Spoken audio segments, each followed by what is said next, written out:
आज के वीडियो में हम आरएसआई इंडिकेटर को कवर करने वाले हैं फ्रॉम बेसिक टू एडवांस, ताकि आपको एक ही वीडियो में आरएसआई का पूरा नॉलेज मिल सके।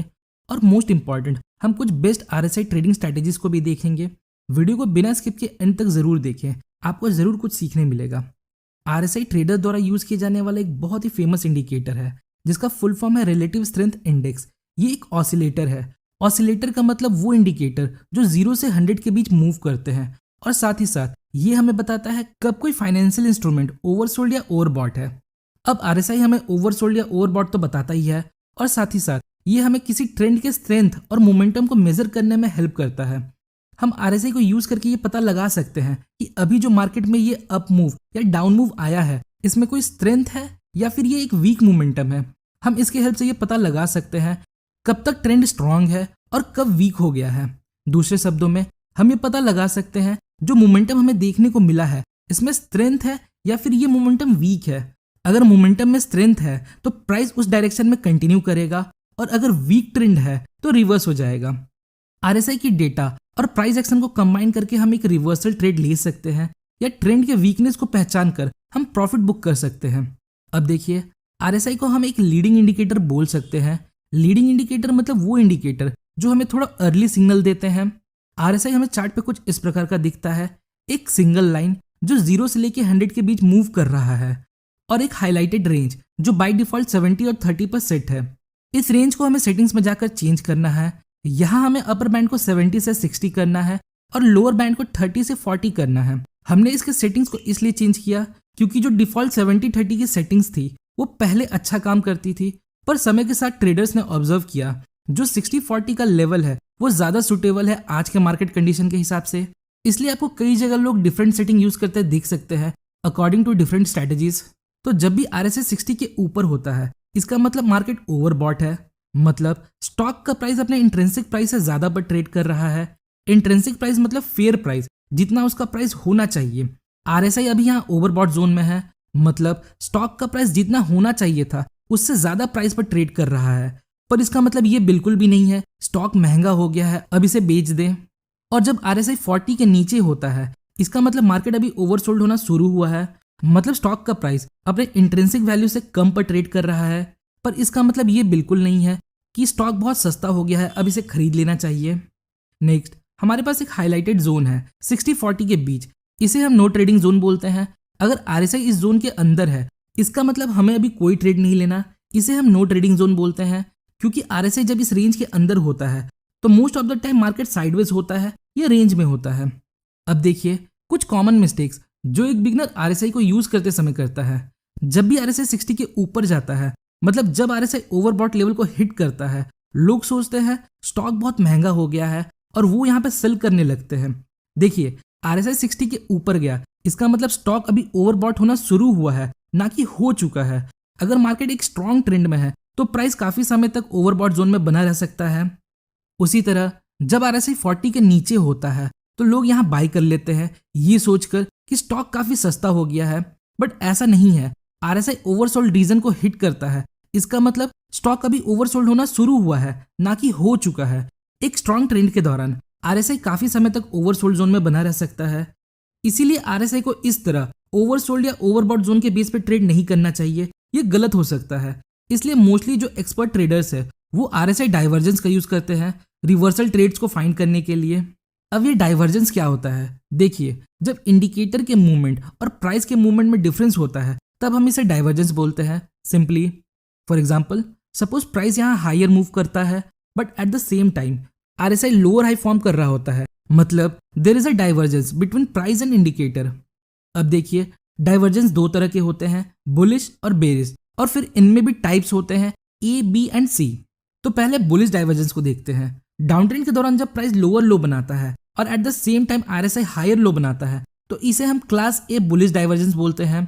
यहाँ प्राइस तो नीचे गया है, पर आरएसआई हमें बताता है रीसेंट प्राइस मूवमेंट में प्रीवियस मूव के जितना स्ट्रेंथ नहीं है, तो प्राइस यहाँ से रिवर्स हो सकता है।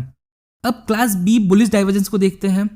तो डाउन ट्रेंड के दौरान जब प्राइस डबल बॉटम बनाता है, मतलब दोनों बॉटम सेम लेवल पर होता है, but at the same time RSI higher bottom बनाता है, मतलब सेकंड बॉटम पहले बॉटम की तुलना में ऊपर है, तो इसे हम क्लास बी बुलिश डाइवर्जेंस बोलते हैं। ये एक बहुत ही स्ट्रॉन्ग सिग्नल होता है। नेक्स्ट, जब डाउन ट्रेंड के दौरान प्राइस लोअर लो फॉर्म करता है but at the same time RSI double bottom बनाता है तो इसे हम क्लास सी डाइवर्जेंस बोलते हैं। ये एक वीक डाइवर्जेंस है। नाउ अब बेरिश डाइवर्जेंस के टाइप को देखते हैं। तो जब अप ट्रेंड के दौरान प्राइस हायर हाई फॉर्म कर रहा होता है but at the same time RSI lower high form कर रहा होता है तो इसे हम क्लास ए बेरिश डाइवर्जेंस बोलते हैं। ये एक स्ट्रॉन्ग डाइवर्जेंस है। नेक्स्ट, जब अप ट्रेंड के दौरान प्राइस डबल टॉप बनाता है but at the same time RSI lower high बनाता है तो इसे हम क्लास बी बेरिश डाइवर्जेंस बोलते हैं। Next, class C bearish divergence. तो जब अप ट्रेंड के दौरान प्राइस हायर हाई बना रहा होता है but at the same time RSI double top बनाता है तो इसे हम टाइप सी बेरिश डाइवर्जेंस बोलते हैं। ये एक वीक डाइवर्जेंस है, सो हमें टाइप सी डाइवर्जेंस को अवॉइड करना है। नाउ अब आप मुझे एक क्वेश्चन का आंसर दीजिए, कौन सा डाइवर्जेंस ज्यादा पावरफुल होगा, टाइप ए या टाइप बी? तो इसका आंसर है टाइप बी, क्योंकि टाइप बी में हमें प्राइस और इंडिकेटर दोनों सेम सिग्नल देते हैं। प्राइस भी अपने हाई या लो को ब्रेक करने में फेल हुआ होता है जो वीकनेस शो करता है, और इंडिकेटर भी हमें बता रहा होता है ये ट्रेंड अब वीक हो चुका है। वहीं टाइप ए में हमें सिर्फ इंडिकेटर वीकनेस शो करता है बट स्टिल ए भी एक स्ट्रॉन्ग डाइवर्जेंस है। नाउ अब तक हम आरएसआई और आरएसआई डाइवर्जेंस का कॉन्सेप्ट समझ चुके हैं और कैसे आरएसआई डाइवर्जेंस के थ्रू हमें बताता है कि कब कोई ट्रेंड वीक हो चुका है या कब कोई ट्रेंड रिवर्स हो सकता है। सो अगर हम इस इंफॉर्मेशन को प्राइस एक्शन के साथ कंबाइन करके यूज करें तो ये हमारे लिए एक ग्रेट ट्रेड सेटअप हो सकता है। फॉर एग्जाम्पल, अगर किसी मेजर रेजिस्टेंस लेवल के पास हमें एक बेरिश डाइवर्जेंस देखने को मिलता है, हम सभी को पता है यूजुअली एक ट्रेंड रेजिस्टेंस लेवल के पास से रिवर्स हो सकता है क्योंकि वहां सेलर्स होते हैं और बहुत से लोग वहां अपना प्रॉफिट बुक करते हैं। और अगर वहीं हमें आरएसआई इंडिकेटर का भी सपोर्ट मिलता है तो हम फर्दर कंफर्मेशन के बेस पे एक अच्छा ट्रेड ले सकते हैं और आरएसआई डाइवर्जेंस की एक्यूरेसी को बढ़ा सकते हैं। तो चलिए चार्ट पर different price action plus divergence का सेटअप देखते हैं। यहाँ देखिए, नियर रेजिस्टेंस लेवल हमें बेरिश डाइवर्जेंस देखने को मिलता है। प्राइस यहाँ हायर मूव कर रहा है बट आरएसआई लोअर मूव कर रहा है। आरएसआई हमें इंडिकेट कर रहा है ये जो लेटेस्ट मूव है इसमें स्ट्रेंथ कम है, प्लस यहाँ एक रेजिस्टेंस लेवल भी है और हम सभी को पता है रेजिस्टेंस के पास यूजुअली सेलर्स एक्टिव होते हैं जो प्राइस को नीचे ले जा सकते हैं, और बहुत से लोग जिन्होंने यहाँ कहीं एंट्री लिया होगा वो भी यहाँ अपना प्रॉफिट बुक करेंगे जिससे हमें एक गिरावट देखने को मिल सकता है। नाउ अब अगर आप ध्यान से देखो तो यहाँ हमें एक इवनिंग स्टार कैंडलस्टिक पैटर्न देखने को मिलता है। सो मल्टीपल सिग्नल्स यहाँ हमें इंडिकेट कर रहे हैं अब प्राइस यहाँ से नीचे जा सकता है। तो एंट्री के लिए हम इवनिंग स्टार पैटर्न के लो ब्रेक होने का वेट करेंगे। जब कोई रेड कैंडल इसका लो ब्रेक कर दे तो हम यहाँ सेल कर सकते हैं। अब देखिए, डाइवर्जेंस में जितना नंबर ऑफ कैंडल कम होगा डाइवर्जेंस उतना ही स्ट्रांग होगा। एक डाइवर्जेंस बनने के लिए मिनिमम 3 कैंडल चाहिए और मैक्सिमम हम 14 से 15 कैंडल रख सकते हैं। ये हमारा सपोर्ट लेवल है और सपोर्ट के पास हमें एक बुलिश डाइवर्जेंस देखने को मिलता है। प्राइस यहाँ लोअर लो फॉर्म करता है but at the same time RSI higher low बनाता है जो हमें इंडिकेट करता है अब ये ट्रेंड वीक हो चुका है और अब प्राइस यहाँ से रिवर्स हो सकता है। ध्यान से देखिए, यहाँ सपोर्ट लेवल पर एक हैमर पैटर्न भी है जो इस सपोर्ट लेवल को ब्रेक करने में फेल हुआ है। नेक्स्ट इंडिकेशन हमें यहाँ एक बिग ग्रीन मोमेंटम कैंडल देखने को मिलता है जिसने अपने प्रीवियस हाई को ब्रेक किया है। सो इन सब इंडिकेशन के बेस पर हम नेक्स्ट कैंडल में बाई कर सकते हैं। आइए अब एक मल्टीपल टाइम फ्रेम स्ट्रेटेजी देखते हैं जिसमें हम वीकली चार्ट में डाइवर्जेंस को देखेंगे फिर डेली टाइम फ्रेम में उसे ट्रेड करेंगे। यहाँ देखिए, यहाँ हमें वीकली टाइम फ्रेम में एक डाइवर्जेंस देखने को मिलता है। नाउ अब हम यहाँ इस रेड कैंडल के क्लोजिंग प्राइस को मार्क कर लेंगे। अगर प्राइस डेली टाइम फ्रेम में इसके ऊपर ट्रेड करता है तो हम यहाँ बाई करेंगे और टारगेट के लिए हम डाइवर्जेंस के हाई पॉइंट को मार्क कर लेंगे जो कि ये लेवल है। नाउ अब हम डेली टाइम फ्रेम में स्विच करते हैं।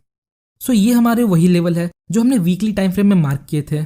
नाउ अब अगर प्राइस इस लेवल के ऊपर ट्रेड करेगा तो हम यहाँ बाई करेंगे। सो यहाँ हमें एक ग्रीन कैंडल मिलता है। नाउ अब हम यहाँ बाई करेंगे और अपना स्टॉप लॉस इसके लो के नीचे रखेंगे। तो यहाँ कुछ दिनों में हमारा टारगेट अचीव हो जाता है। देखिए, हम डाइवर्जेंस पर तभी ट्रेड करेंगे जब हमें favourable risk and reward ratio मिले, अदरवाइज हम ट्रेड नहीं करेंगे। तो इसी तरह आप डाइवर्जेंस को अदर टूल के साथ कंबाइन करके यूज